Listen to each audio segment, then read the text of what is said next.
You remember back in the January, the Australian Open, I went out to Serbia. I was there with the Djokovic family.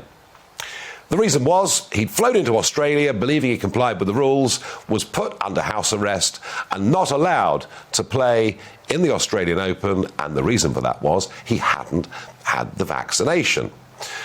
We then go on to Wimbledon, which I've talked about before, which has now brought itself so utterly and totally into disrepute because it's banned players who were born in Belarus or Russia, and there are top male and female players from both of those countries, even though they're not going to represent their countries just because of the place of their birth, they have been banned.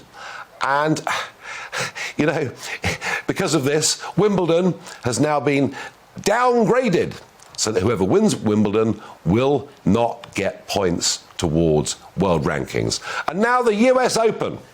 The US Open have decided that Russian and Belarusian players can play in the US Open, but that Novak Djokovic cannot play in the US Open because he hasn't had the vaccine.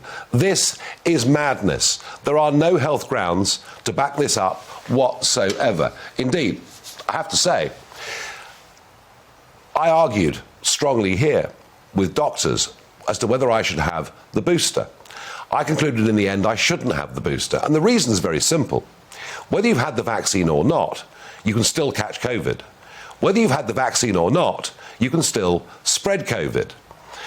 The argument for having the vaccine is if you get it, you will be less ill. But bear in mind, Novak Djokovic is one of the healthiest 35-year-olds living in the world today. He's got full health insurance. There is absolutely no way he will present any burden of any kind at all to the US authorities. This isn't about health, it's about control. It's about Dr. Fauci, the man that's been running US health policy. Well, here's something for you.